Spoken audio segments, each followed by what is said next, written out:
Can you feel it? It's here. The Florida Gators play football this week against the Miami Hurricanes. The 2024 college football season is here.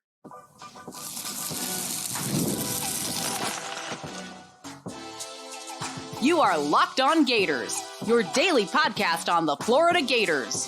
Part of the Locked On Podcast Network, your team every day.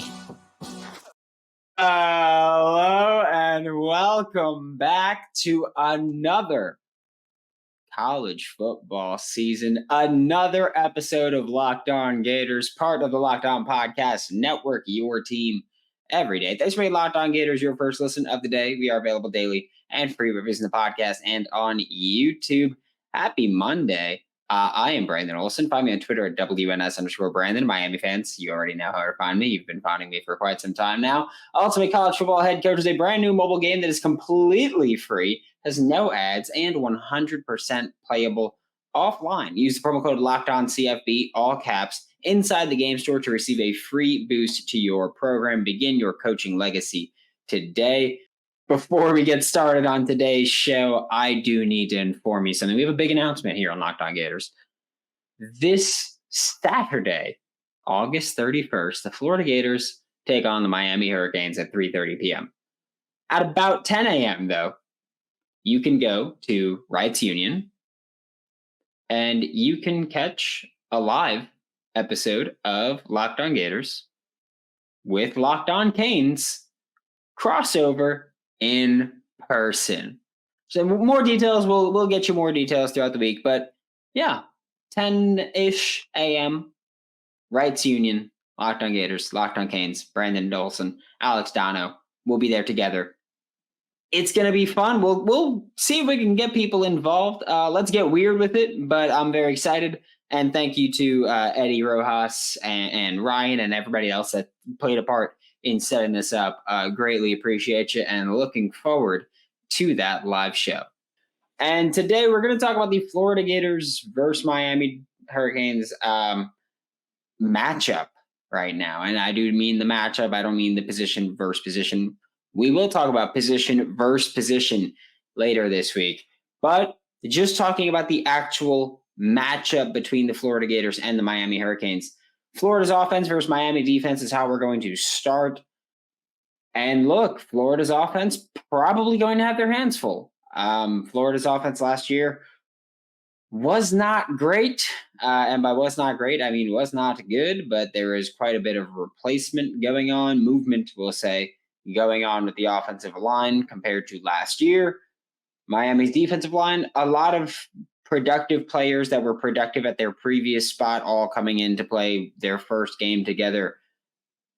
I know that a lot of people just go, hey, like defensive line, you just go out there and you play, and that's not true at all in any way, shape, or form. And if you do say that, congratulations, you don't know football. A lot of defensive line play is scheme based, right? You know, any stunts, twists, creepers, replacement blitzes, for those who are uninformed, things like that. A lot of that goes into the defensive line play. So, yeah, it's not as simple as, oh, you just put the guys on the field.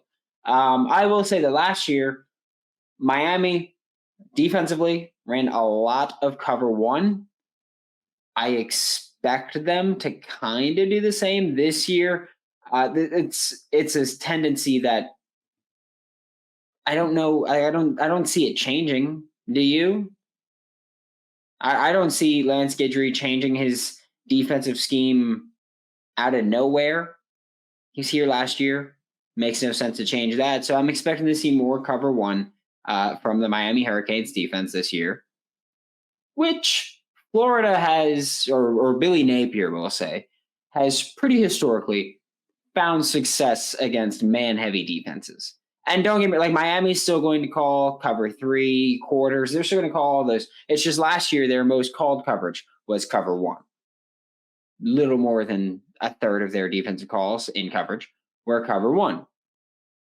And so I will say that Billy Napier, again, has historically found success against teams that run a lot of man coverage in general, cover 1 specifically. You look at the South Carolina game last year. I mean, Graham Mertz played pretty lights out. You look at the Missouri game before Graham Mertz got hurt and he was playing, guess what? Pretty lights out. Arkansas, Graham Mertz played pretty damn well. Granted, you lost the Missouri and Arkansas games, and people are going to bring that up. Quarterback wins, not a stat, especially when your offense plays well and you lose for other reasons. And I will say this, of course. Obviously, last year isn't this year. Historically isn't this year. But again, schematically, Lance Guidry with the Miami Hurricanes, his defensive scheme, Billy Napier has, or defensive schemes that are similar to his, historically, Billy Napier has found success against. On paper, that's a good matchup for the Florida Gators. I'm saying that, like Miami, for example, they call a lot of cover one. If I'm Lance Guidry, I'm calling cover one, and that additional underneath defender. I know obviously it's like, well, hey, you could blitz him, put him in a spy, put him in a zone.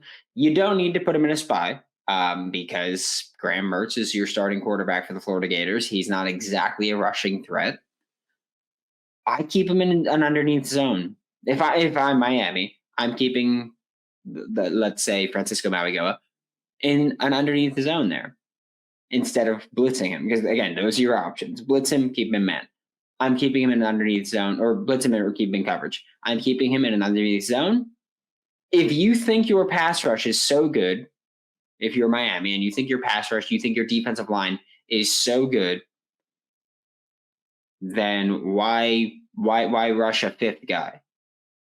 If you think they're so good that they just win, keep an additional defender in coverage, let the pass rush do their thing, shrink throwing windows. Because if he's blitzing, you're going to look for someone right underneath, right behind the defensive line, and just over the middle, underneath, and just hit that. If you have, again, for example, Mauigoa there, you can negate that. But again, I do think that when we talk about cover one, Florida's found success. Again, Billy Napier has found success historically against cover one. Miami's coverage calls last year were 8% cover zero, man coverage, 35.2% cover one, 43.2% of your coverage calls were just pretty much straight man coverage across the board. Obviously, there's a difference with who's blitzing, there's variations of it. But Miami's most common coverage calls, 43.2% of their calls were man coverage. Again, Billy Napier throughout his career has historically found some pretty decent success against man coverage. Some of that's the pop pass underneath to Trey Wilson or whoever it may have been earlier in his career. Some of it's that, some of it's the screen game, some of it's just that he runs flood a lot and you get good matchups sometimes there. A lot goes into it. But again, Florida's offensive scheme matches up fairly well against Lance Guidry's defensive scheme. I will say for Florida's rushing attack, I think it's going to be more, this isn't Miami specific. I think Florida's offensive run game is to be more versatile. You brought in Jonathan DeCoster from the Cleveland Browns, who had one of the most gap-heavy run games in all of the NFL last year. Again, he was an assistant. He wasn't playing much on the scheme, but that's what he was coaching. And that matters with the offensive line. When you bring in an offensive line coach, an assistant offensive line coach, and they ran something somewhere else at their previous spot, they tend to carry that over. That's not even an opinion. That's factual. Because that's what they're used to coaching. Those are their coaching points. You can have an offensive coordinator that likes to do this, but if he's hiring an offensive line coach, he should be taking things from that offensive line coach. And if he's not, well, OC's not doing their job. So I do expect that this year you'll see more gap run game from the Florida Gators. You'll still see a lot of zone. Don't get me wrong, but I think you'll see more gap run game from the Florida Gators. And I do think that week one, we see, again, you'll probably see the gap run game get introduced over time. Week one, that zone run game could work. Miami struggled against zone-heavy teams last year, particularly outside zone-heavy teams last year. You look at what North Carolina did, what Virginia did. They had a lot of success against Miami on the ground. compared to other teams.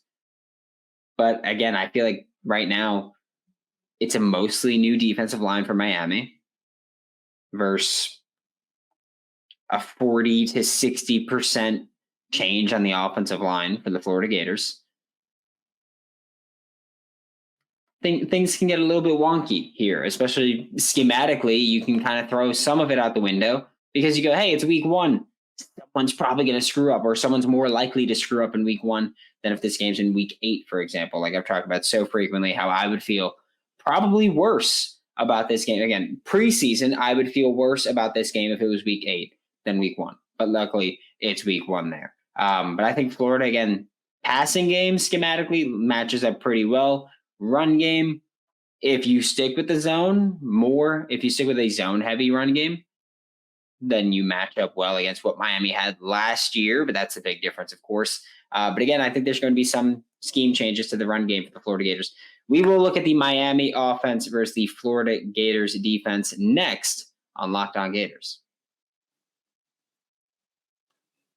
Hey, Locked On Gators fans, I want to take a moment to give you a heads up on a brand new mobile game that I think you're going to love as much as I do. Ultimate College Football HC, Ultimate College Football Head Coach. In this amazing game and simulation, you get to step into the shoes of a head coach and lead your college football program to glory.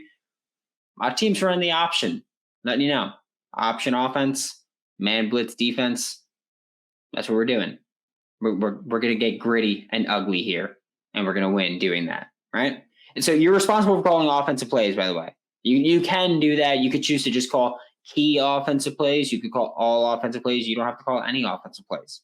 You do that. So your strategy will not only determine the success of your football season, but shape the future and legacy of your program. Ultimate College Football Head Coach is completely free, has no ads, and is 100% playable offline. I will be playing it on my flight to Florida this week. And of course, the special offer for Locked On Gators fans, use the promo code LOCKEDONCFB, all caps, inside the game store to receive a free boost to your program. Make sure to take advantage of this perk as it will get your team off to a strong start. To download the game, visit ultimate-cfb.com or look it up on the app stores. Ultimate College Football Game, Ultimate College Football Head Coach, best game around. Begin your coaching legacy today. Thanks for making Locked On Gators your first listen of the day. Every day we are available daily and free reviews in the podcast and on YouTube. And I mean, let's just talk about the elephant in the room, right? For Miami's offense against Florida's defense. I would be shocked if Miami didn't test Florida's secondary quite a bit. Rightfully so. Florida's secondary has a new coach in Will Harris. So again, a lot of us in Florida Gator land feel pretty confident about the improvements to the secondary that we'll see this year. I think that's fair. However, based on what we saw last year, the secondary wasn't good. Again, coaching changes, that's going to matter. But last year, I don't know if you remember this. If you're a Florida Gators fan, you definitely remember this. If you're a Miami Hurricanes fan, you probably remember this because it went pretty viral. Florida started the year at Utah, and Utah ran a shot play to start it, scored a touchdown when one Florida DB took out another Florida DB. Rough, right? And then Florida's secondary throughout the entirety of the year looked kind of like they were lost. And again, new change there with Will Harris taking over for Corey Raymond. But if I'm Miami, I'm attacking Florida's secondary early and often. And I'm just going to say, and again, we're testing Florida's secondary early and often. I think it makes a lot of sense to do that. We'll see Florida's defense probably change a good bit schematically. I think Ron Roberts will play a pretty important part there because, I mean, the Auburn defense wasn't exactly the same as what Florida ran last year, but he is coming in as the co-defensive coordinator, executive head coach of the defense, whatever title you want to give him. But he's coming in now. Miami's offense last season spent the bulk of their, and by bulk, I just mean majority. I don't mean literally over 50%, but spent the bulk of their passing attack attacking the short middle of the field last year. and I mean a lot of it, was spent attacking the short middle of the field last year. Every offense that Shannon Dawson has called throughout his career has done that.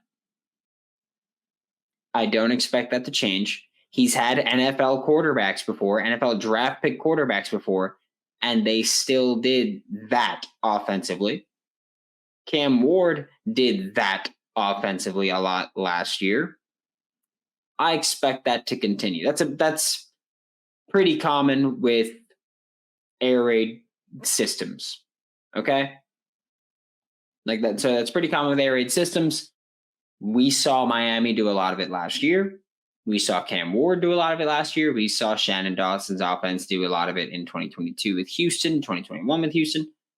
It's what they do. They attack the short middle of the field.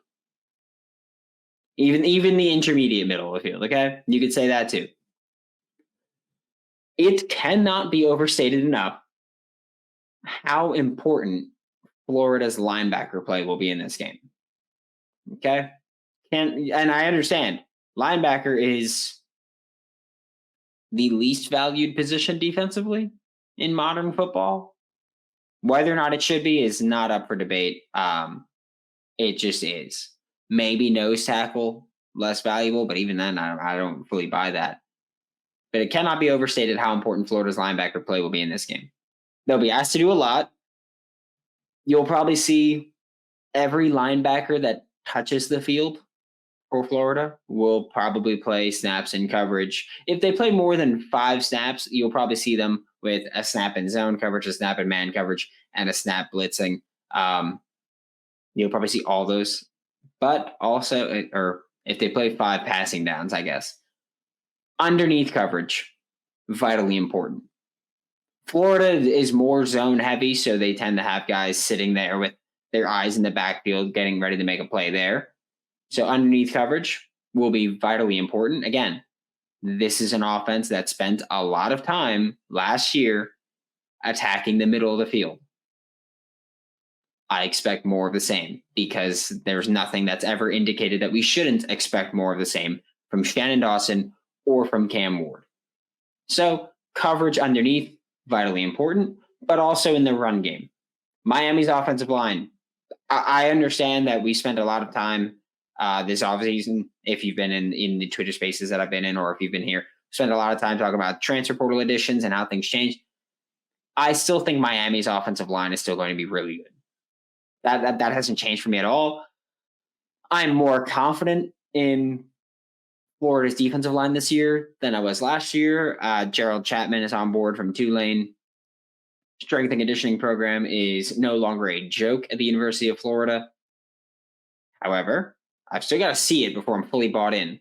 But I'm giving them a little bit of not the benefit of the doubt to play well against Miami's offensive line, but I am giving them the benefit of the doubt that they will be better than they were last year. They were young last year. They've improved. Cam Jackson is back. They brought in Joey Slackman. Caleb Banks has taken strides. Again, the young guys stepping up. I expect them to be considerably better this year, but I still need to see it. Same thing I said with Miami's defensive line. I expect them to be pretty good this year. I still need to see it. But Florida's linebackers will need to sift through traffic in the run game. I do think that we'll see even the defensive linemen that don't actually make a play occupying blocks, giving a clear lane for a linebacker to come up and make a play, get into their run fits. Linebacker play, again, for as vitally unimportant as people have tried to make the position, going to be really important when the Florida Gators face the Miami Hurricanes this Saturday, which I will say, linebacker is probably the position on this defense that I feel most confident in. Linebacker, probably safety. Linebacker is up there. Shamar James is really good. Pup Howard, I am pretty damn confident is going to be pretty damn good. I think the depth is nice at linebacker. You've got youth, you've got experience, you've got guys that can fill a bunch of different roles. I like the Florida Gators linebacker room. I'm glad that it's the position that we're like, hey, going to be really important. Probably going to be really important for this game. So for me, I think Florida's linebacker play will be important. And again, I'm confident in the linebacker room. I'm not saying that they're going to be all world, but I'm pretty confident in the linebacker room. we will talk about some predictions coming up next on Locked On Gators. I don't know about you, but just about every single day when I eat lunch, I hit an absolute wall. No matter what I eat, it could be salad, it could be a burger. I hit a wall. Okay? In fact, research shows that more than 70% of us hit that wall after lunch. And I don't even need an ad copy for that.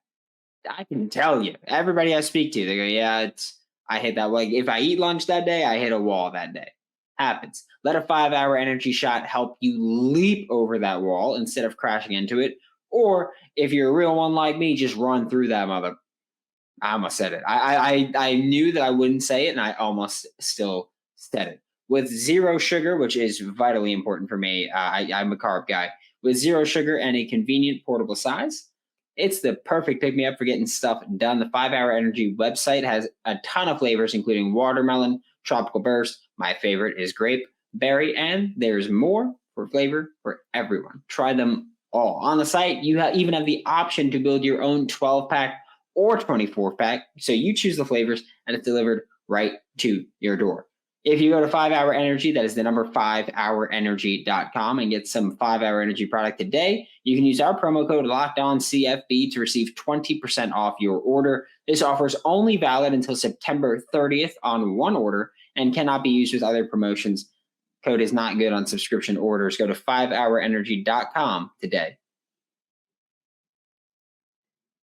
Thanks for making Locked On Gators your first listen of the day. Every day we are available daily and free wherever you listen to podcasts and on YouTube. And I need to pull something up here real quick because we are talking about some predictions, and I'm not going to sit here and go, Graham Mertz is going to have 326 yards, and I'm not doing all that. I'm not wasting my time with that one. I will, however, talk about some of the gambling aspect of this game. In fact, where's our FanDuel? Let's start the FanDuel sponsorship there. But the Florida Gators and Miami Hurricanes face off this weekend. Obviously, you know that, Saturday, 3:30. And Miami, 2.5-point favorites. Miami's 2.5-point favorites, minus 120. Florida's 2.5-point underdogs, minus 102. I'm going to gloss over that for a second. I'll come back to it, but I'm going to gloss over that for a second to say that Miami money line, which for the non-degenerates, that just means Miami to win the game, minus 138. And again, if you're not a degenerate, that means that you bet $138 and you profit $100. So you bet $138 and you walk away with $238 because you get your $138 back plus $100. Florida is plus 115, which means that if you bet $100, you walk away with $115 profit. So you give 100, you walk away with 215 total, you return your 100, and you earn another 115. I'm taking Florida's money line. In fact, I took Florida's money line. In fact, last week, a Miami fan said, hey, I'd like to see his bet slip, or is he really just talking? I'm not just talking. I put the bet in. What was the date? I put the bet in on May 31st this year at 10:24 a.m. Florida money line plus 125, and I put $100 in, so I'll walk away with 225 total. When Florida wins that game, I walk away with that one. The over/under is currently set for 54.5 points. I'm gonna be honest with you. I ain't touching that. I'm not. The only thing I'm really, really, really confident in is that this game's going to be close. The next best thing that I'm confident in is that Florida's going to win. As far as the score, there's so many factors into this game that, and here's the thing, the rivalry, it being week one, just all of that factors into why I'm so confident this game's going to be close.